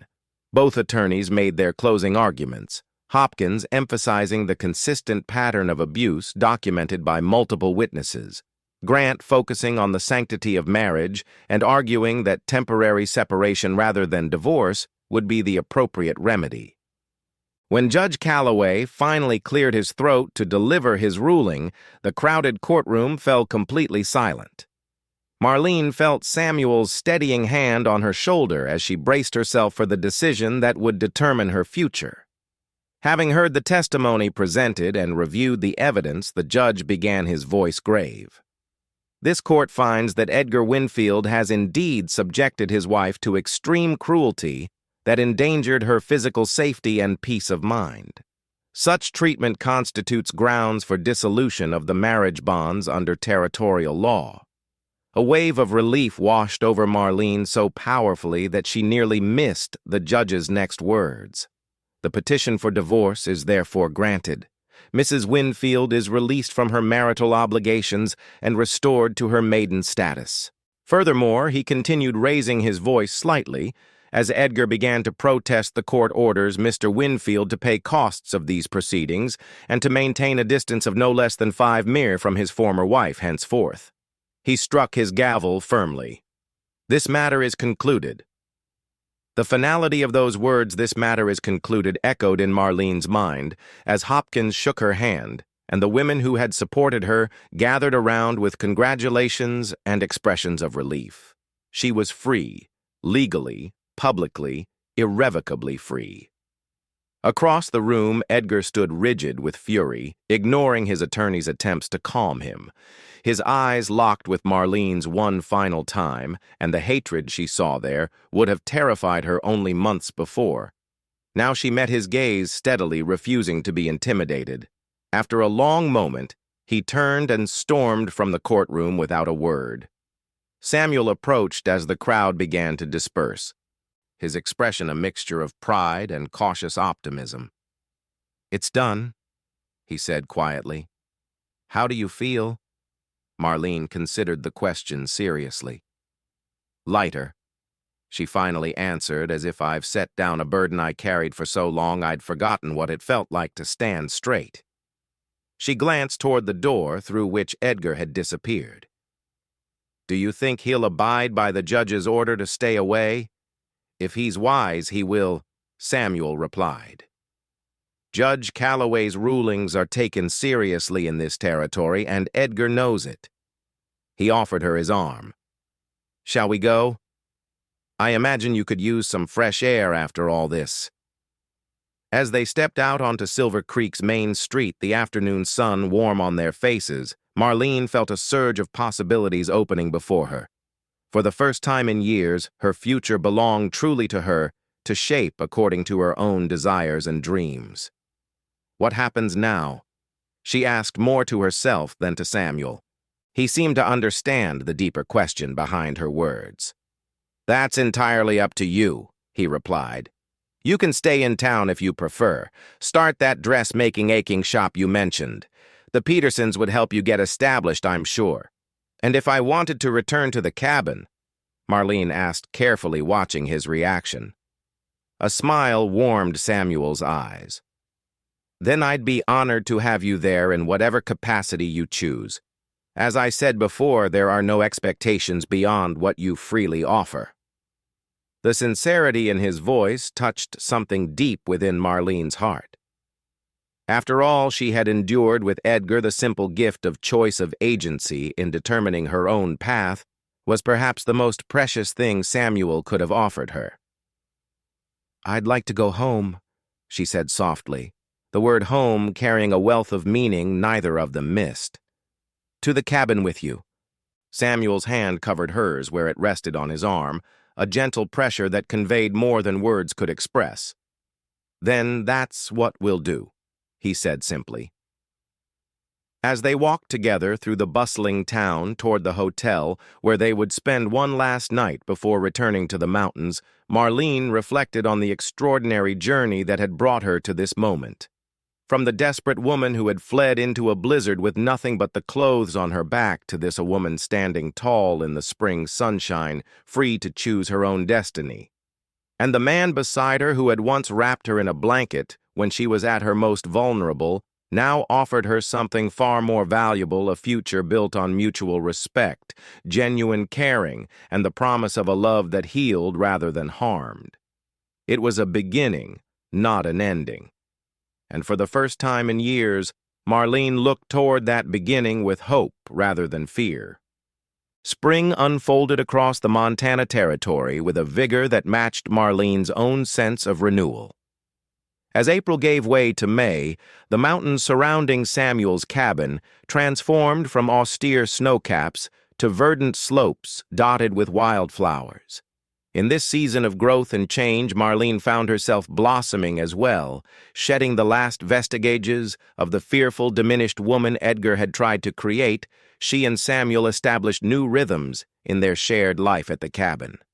During the day, he would work his claim along the creek or hunt for their table, while she tended the small vegetable garden she'd planted and turned her seamstress skills to improving their modest home. Simple curtains appeared at the windows. A colorful quilt brightened the bed and cushions softened the wooden chairs, small touches that transformed the bachelor's cabin into a true home. In the evenings, they would sit before the fire, sometimes reading aloud from Samuel's small collection of books, sometimes simply talking. These conversations, ranging from childhood memories to hopes for the future, gradually woo their separate lives into a shared history, creating connections that deepened with each passing day. Though they continued to maintain separate sleeping arrangements, Samuel on his bed near the hearth, Marlene in the bed, the growing attraction between them was an almost tangible presence in the cabin. It revealed itself in small moments, their fingers brushing as Samuel passed Marlene a cup of coffee, the way his gaze lingered on her. When she wasn't looking, how she found herself watching the play of muscles in his arms as he chopped wood. Yet Samuel never pressed for more, honoring his promise that she would set the pace of their relationship. His patience and respect only heightened Marlene's growing feelings for him. creating a sweet tension that was entirely different from the fear-based dynamics of her marriage to Edgar. One particularly fine May afternoon, as they worked together to repair a section of fence around the garden, Samuel paused, wiping sweat from his brow as he looked out over the valley below. "I was thinking," he said casually, "that the cabin could use an addition before next winter. Another room would give us both more space." The simple statement, with its implication of a shared future extending indefinitely forward, warmed Marlene more than the spring sunshine. "That would be nice," she agreed, setting down her hammer. "Especially if we converted part of it to a proper workspace for my sewing." Samuel nodded, pleased by her enthusiasm. "I thought you might feel that way. Martha mentioned that more folks in Silver Creek have been asking if you'd consider taking on sewing work. Seems your skills have developed quite a reputation." This was true. During their monthly trips to town for supplies, Marlene had begun accepting small commissions, alterations, and simple garments, at first, then increasingly complex projects. As word of her talent spread, the income, modest though it was, gave her a sense of independence she treasured. "I've been thinking about that too," she admitted. "Not just doing piecework, but perhaps establishing something more formal." "Not immediately," she hastened to add, seeing concern flicker across Samuel's features, "but eventually. A real dress shop in town with regular hours." Samuel considered this thoughtfully. It would mean spending more time in Silver Creek, he observed. Maybe even moving there eventually if the business grew. The potential conflict hung unspoken between them, her ambition for a business that would thrive in town. His preference for the solitude of their mountain home. It was the kind of fundamental difference that might have created insurmountable tension in many relationships, but Samuel surprised her as he so often did. "We could make that work," he said after a moment's reflection. "Maybe build a small place in town for the busy seasons. Keep the cabin for the quieter months and weekends. Best of both worlds." The easy way he accommodated her dreams into his vision of their future touched Marlene deeply. "You wouldn't mind dividing your time between town and here?" she asked. Samuel shrugged a smile, playing at the corners of his mouth. "I go where my heart leads me," he said simply. "And that's with you, Marlene, whether we're in a cabin or a castle." The unadorned honesty of the declaration, the closest he had come to a direct profession of his feelings, left Marlene momentarily speechless.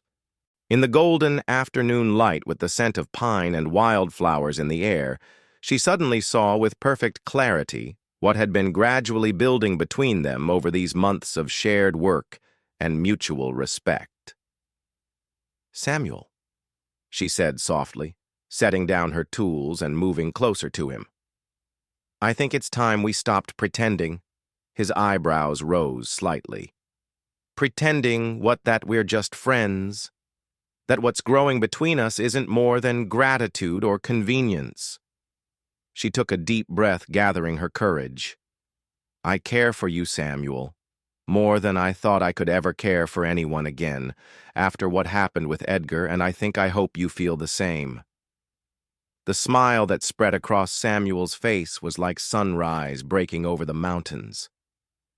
"I've loved you since the day you stood up to Edgar at the cabin door," he admitted, his voice rough with emotion. "But I wanted to give you time to heal, to be sure of your own heart." "I'm sure," Marlene whispered, closing the distance between them. "I've been sure for longer than I've been willing to admit, even to myself." Samuel's hand came up to gently cup her cheek, his callous palm warm against her skin. "May I kiss you, Marlene?" he asked. The simple request, encapsulating everything she had come to love about him, his unfailing respect for her boundaries, his refusal to assume or demand. In answer, she rose on tiptoe and pressed her lips to his in a kiss that began tentatively but quickly deepened as years of loneliness and months of growing attraction crystallized into this perfect moment of connection. Samuel's arms encircled her waist, drawing her closer as she wounded her hands into his hair, each of them giving and receiving comfort, desire, and the promise of a future neither had dared fully imagine until now. When they finally drew apart, both slightly breathless, Samuel rested his forehead against hers. "I want to build a life with you, Marlene," he said quietly. "Not as your protector or benefactor, but as your partner in all things. If that's what you want too, I'd be honored to call you my wife when you're ready and not a moment before." The word wife might have triggered memories of her time with Edgar, but in Samuel's mouth it carried none of the possessive connotations she had learned to fear. Instead, it sounded like an invitation to equal partnership, to shared dreams and mutual support. "I think I'd like that," she replied, a smile blooming across her face. "But perhaps we could court properly first. I never had that experience with Edgar. Everything happened so quickly." Samuel laughed, the sound rich with happiness. "I'd be delighted to court you, Marlene Miller," he said, using her maiden name with deliberate significance, "though I should warn you my courting skills may be a bit rusty." "They seem perfectly adequate to me," she assured him, rising on tiptoe to kiss him again. That evening, as they sat together on the porch, watching the sunset paint the western sky in hues of gold and crimson, Marlene reflected on the extraordinary journey that had brought her to this moment of contentment. From the desperate flight that might have ended in death, had Samuel not found her to this new beginning filled with possibility, it seemed almost like a story from one of Samuel's books, rather than her own life. "What are you thinking about?" Samuel asked, his arm comfortably around her shoulders as they shared the porch swing he had built the previous week. "About blankets," she replied with a small smile. Samuel raised an eyebrow questioningly. "The night you found me," Marlene explained, "the first thing you did was wrap me in a blanket. It seemed such a simple thing, but in that moment it meant everything. Warmth, safety, human kindness when I needed it most." She turned to face him more directly. "I think I started falling in love with you then, though I didn't recognize it at the time." Samuel's expression softened with understanding. "Sometimes the simplest gestures carry the most meaning," he agreed. "Though I must admit, when I found you in that shack, romance was the furthest thing from my mind. I was just desperate to keep you alive." "And you did," Marlene said softly, "in more ways than one."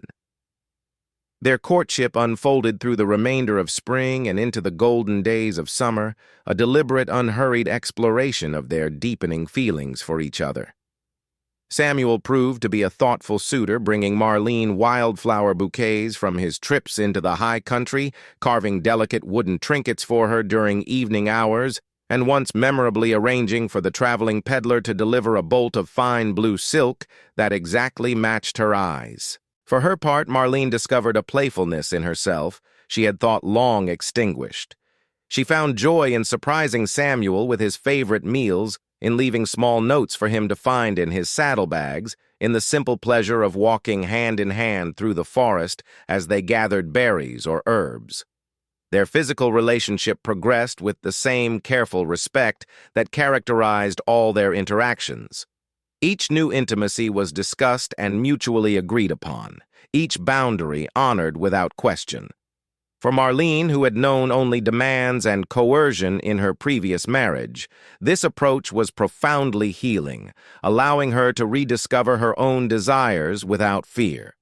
By midsummer, their shared bed had become as natural and right as their shared life, a sanctuary of tenderness that helped erase the painful memories of her past. In Samuel's arms, Marlene found not just pleasure, but a deep sense of homecoming, of being truly known and accepted for exactly who she was. As July ripened into August, they began making concrete plans for their future together. The addition to the cabin was underway, with Samuel and Jacob Reese's sons working steadily to create the extra room that would serve as Marlene's sewing workspace. Meanwhile, Marlene had secured a small corner in Silver Creek's general store where she could display samples of her work and meet with potential clients during their monthly visits to town. "We should make it official before winter sets in," Samuel suggested one evening as they reviewed their progress. Get married, I mean. Pastor Williams will be making his circuit through Silver Creek in September. Marlene nodded, warming to the idea. A small ceremony, she agreed.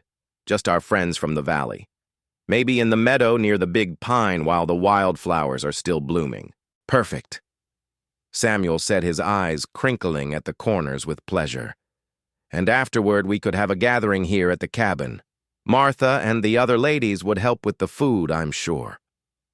As they discussed the details, Marlene felt a sense of rightness settle over her.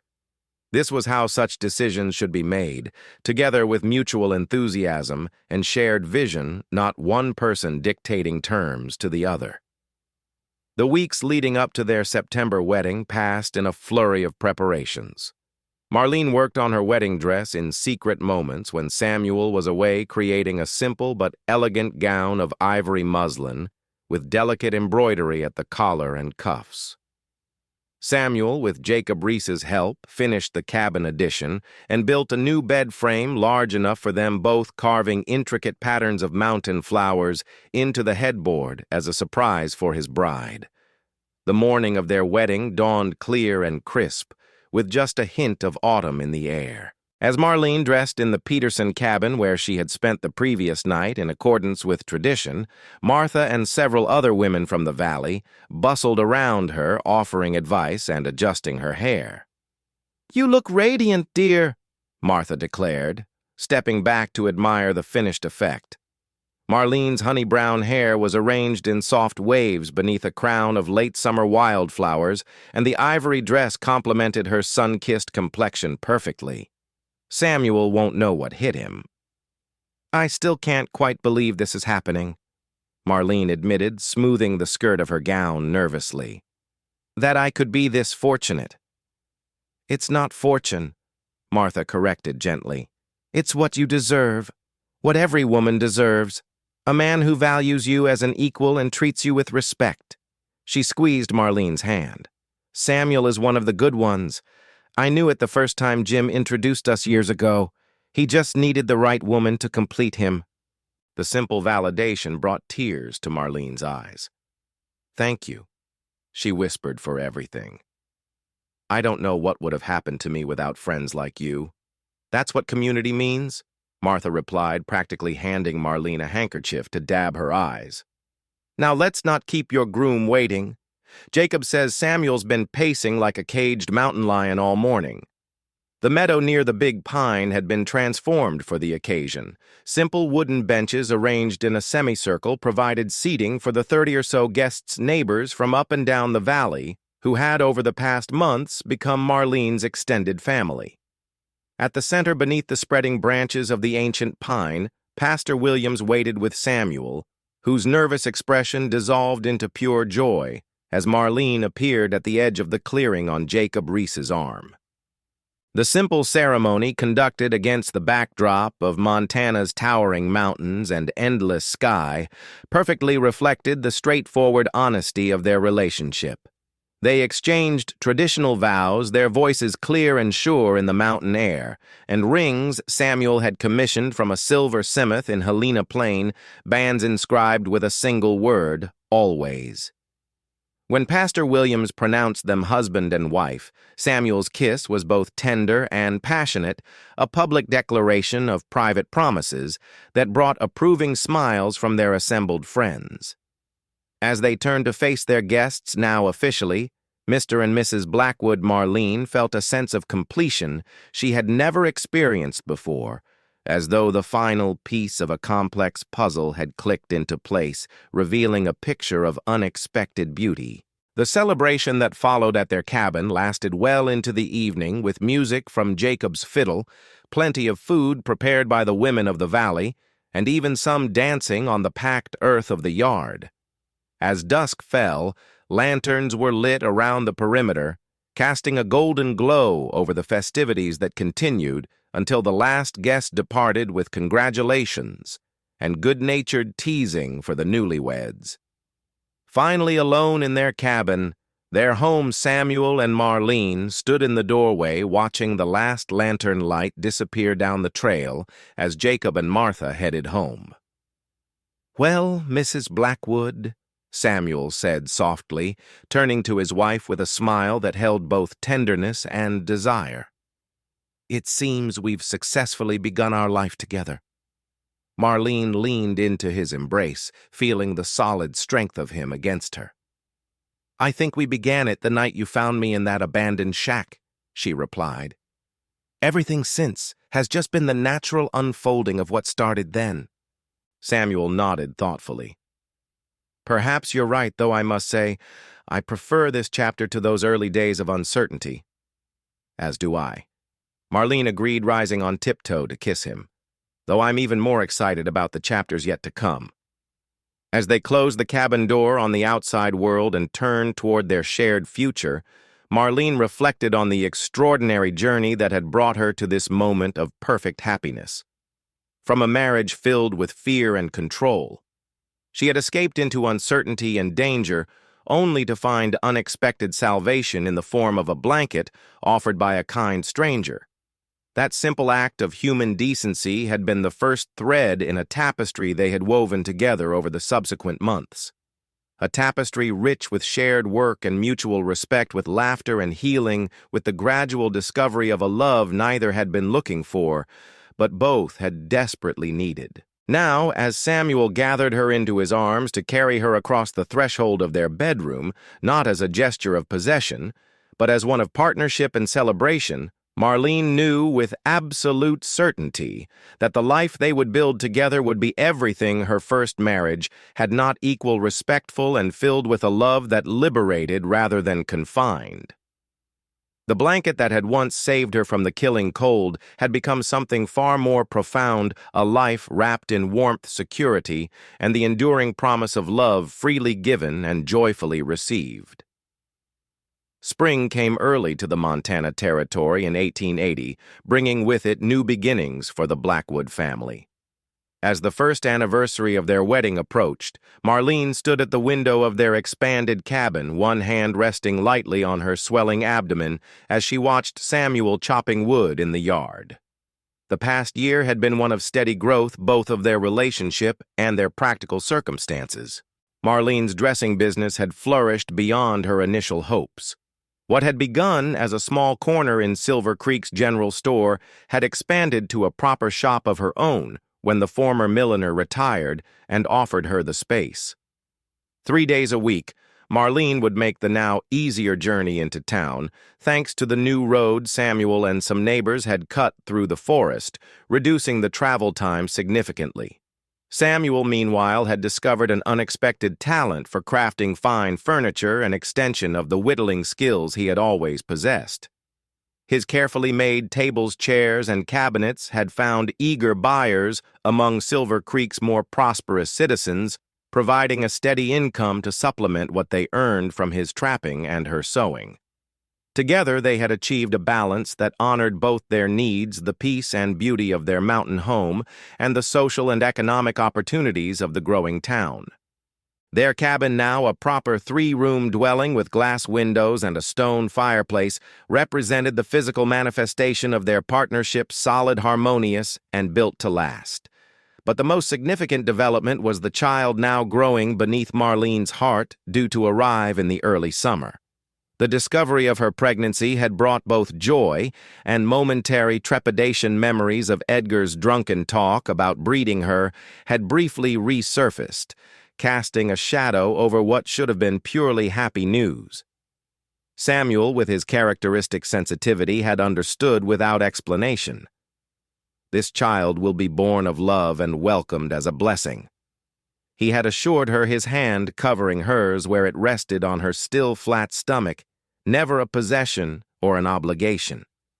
His words had dispelled her fears, allowing excitement to flourish as her body changed and the reality of impending parenthood settled over them both. Now, in her 6th month, Marlene could feel the baby's movements, little flutters and kicks that connected her to the new life they had created together. As she watched Samuel stack the split wood against the side of the cabin, his movements sure and efficient in the spring sunshine, a wave of contentment washed over her. This was what security felt like, not the false security of Edgar's financial provision, which had come with such a terrible price, but the true security of partnership with a man who valued her independence as much as their connection. Samuel glanced up, catching her watching him, and his face broke into the warm smile that still made her heart skip a beat. He set down his axe and crossed to the porch, brushing sawdust from his hands. "How are my two favorite people this morning?" he asked, climbing the steps to join her at the window. "Active?" Marlene replied with a laugh, taking his hand and placing it where the baby was performing what felt like some assaults. "I think we may have an acrobat on our hands." Samuel's expression of wonder as he felt the movement never failed to touch her deeply. "Amazing," he murmured, "to think we created this life together." The simple statement reflected what Marlene had come to treasure most about their relationship: the sense of creating together, whether it was a child, a home, or the pattern of their daily lives. Every decision was shared, every challenge faced as a team. "Martha stopped by while you were checking the north trap line yesterday," Marlene mentioned, as they moved inside to the kitchen where coffee percolated on the stove. "She brought a cradle her husband made for us, a beautiful piece of cherry wood with a hand-quilted lining." "That was thoughtful of them," Samuel said, pouring coffee for them both. "The Petersons have been good friends to us." The best, Marlene agreed, settling into a chair at the kitchen table. "Martha said something interesting, though. She said she'd never seen two people more suited to each other than we are, that we seem to fit in a way few couples manage." Samuel considered this as he sat across from her. "I think she's right," he said after a moment, though. "It's not just luck or natural compatibility. We work at understanding each other, at making space for both our needs." He reached across to take her hand. "That's something I learned from you, Marlene, how to truly share a life rather than just occupying the same space." The observation, so characteristic of Samuel's thoughtful nature, highlighted how far they had both come since that snowy night when fate had brought them together.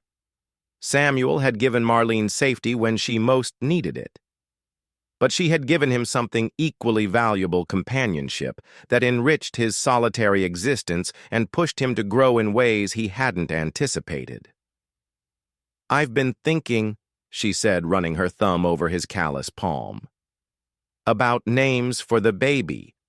Samuel smiled encouragingly. "Any particular ones you favor? If it's a boy, I'd like to name him after your father, James." "Wasn't it?" Samuel nodded, clearly touched by the suggestion. "And if it's a girl," Marlene said simply, "because that's what she would represent. The hope that brought us together and the hope we have for the future." "James or Hope Blackwood?" Samuel tested the names aloud. "Both sound right to my ear." As they continued their morning routine, Samuel heading out to finish the wood splitting, Marlene returning to the dress she was making for Martha's daughter, the comfortable rhythm of their shared life wrapped around them like the blanket Samuel had once offered a desperate stranger that evening as a spring storm rolled through the valley, bringing much-needed rain to the awakening land. They sat before the fire in the main room of their cabin. Samuel worked on a small wooden horse he was carving for the baby, while Marlene finished hemming a tiny gown. "I had a letter from Rebecca Thornton today," Marlene mentioned, setting her sewing aside for a moment. "She says Edgar Winfield finally left the territory. Apparently he sold his homestead to a family from Minnesota and headed for California." Samuel looked up from his carving, his expression a mixture of relief and caution. "That's welcome news if true." "Did she say what prompted his departure?" Marlene shook her head. "Just that he'd been increasingly bitter since the divorce, drinking heavily and alienating whatever neighbors still dealt with him." She unconsciously placed a protective hand over her belly. "If he's truly gone, it would lift the last shadow from our happiness. For despite the joy of their life together, the possibility of Edgar's return had remained a faint but persistent worry at the back of Marlene's mind. Judge Calloway's order had kept him at a distance, but the knowledge that he still harbored resentment had occasionally disturbed her peace. "We'll ask Jim to confirm it next time he's in Helena," Samuel said, practically. "If Edgar has indeed left Montana, then we can finally close that chapter completely." Marlene nodded, returning to her sewing with a lighter heart. The prospect of Edgar's permanent absence from their lives, combined with the imminent arrival of their child, seemed to mark the final transition from her past to her future. As spring deepened into early summer, the confirmation did indeed come. Edgar Winfield had departed for California, leaving behind a homestead run to ruin and a reputation no one mourned. The news coincided with the final preparations for the baby's arrival, lending an additional sense of rightness to this new beginning. On a perfect June morning with sunlight streaming through the bedroom window and a mealark singing in the pine outside, Marlene gave birth to their daughter after a long but uncomplicated labor. Samuel had remained by her side throughout, his steady presence a source of strength during the difficult hours. "She's perfect," he whispered, tears streaming unashamedly down his face as he held his daughter for the first time. "Absolutely perfect." Hope Elizabeth Blackwood named for both the emotion that had sustained her parents through difficult times and for Samuel's mother had her father's blue eyes and a dusting of her mother's honey-brown hair. From her first moments, she displayed a calm alertness that seemed to take in everything around her with thoughtful interest. As Marlene recovered her strength in the days following the birth, supported by visits from Martha Peterson and the other women of the valley who brought food advice and helping hands, she was struck by the contrast between this experience of vulnerability and the isolation she had endured during her years with Edgar. Here, surrounded by a community that genuinely cared for her well-being and a husband who approached her postpartum needs with tender solicitude, she understood more deeply than ever before the difference between mere survival and truly living. This was what she had been seeking when she fled into that November blizzard, not just escape from cruelty, but the chance to build a life filled with meaning and connection. By the time Hope was a month old, Marlene had recovered enough to resume some of her normal activities, though she had decided to limit her time at the dressmaking King shop until the baby was older. Samuel had built a cradle that could be easily transported, allowing Hope to accompany them on their trips to town or to visit neighbors. One particularly beautiful evening in late July, as they sat on their porch watching the sunset paint the western sky in shades of gold and crimson, Hope sleeping peacefully in Marlene's arms, Samuel turned to his wife with an expression of such deep contentment that it brought tears to her eyes. "I never imagined this," he admitted quietly. "When I came west after the war, I thought I was choosing solitude, that a family wasn't in my future. I'd seen too much death, too much suffering to believe I could ever." He trailed off, searching for words. "Ever trust life enough to create more of it?" Marlene suggested gently. Samuel nodded, his gaze moving from her face to their sleeping daughter. "Exactly. I built this cabin as a refuge from the world, not as a home to share." He reached out to stroke Hope's tiny hand, which reflexively curled around his finger. "But then you appeared in that abandoned shack, half frozen, but still fighting, and everything changed for both of us," Marlene acknowledged. "I had given up on the idea that marriage could be a partnership of equals, that a man could be strong without being controlling, protective without being possessive." She leaned her head against his shoulder. "You taught me otherwise, Samuel." With every kindness, every respect shown, every decision shared, they sat in companionable silence as the last light faded from the sky and the first stars appeared overhead. In the distance, a coyote called to its mate, the sound echoing through the valley that had become their home in every sense of the word. "The night I found you," Samuel said thoughtfully, "I gave you a blanket because it was the most immediate need protection from the cold that would have claimed your life." Marlene nodded, remembering the feel of that rough woolen blanket as he'd wrapped it around her trembling form. "It saved me," she said simply. Perhaps Samuel continued, his arm tightening around her shoulders. "But what I've come to understand since then is that you saved me too, Marlene, from a different kind of cold. The isolation I had accepted as my lot in life." He pressed a gentle kiss to her temple. You gave me the courage to open my heart again to build something I thought was beyond my reach. As hope stirred in her arms, making the small sounds that preceded waking Marlene, reflected on the extraordinary journey that had brought them to this moment of perfect contentment. From a marriage filled with fear. She had escaped into uncertainty only to find unexpected salvation in the form of a blanket and the man who offered it. That simple act of kindness had been the foundation upon which they had built this life together, a life characterized by mutual respect, shared purpose, and a love that continued to deepen with each passing day. The blanket that had once saved her from the cold had become something far more profound, a metaphor for the warmth, security, and enduring promise of a love freely given and joyfully received. As Hope opened her eyes, regarding her parents with the solemn gaze that already seemed to hold wisdom beyond her weeks, Marlene felt the final pieces of her healing fall into place. The fear that had once defined her existence had been replaced by confidence, the isolation by community, the pain by joy. "I love you," she said simply to Samuel, the words encompassing not just emotion, but gratitude for all he had brought into her life. "And I love you," he replied, the depth of feeling in his voice matching her own. "Yesterday, today, and all our tomorrows."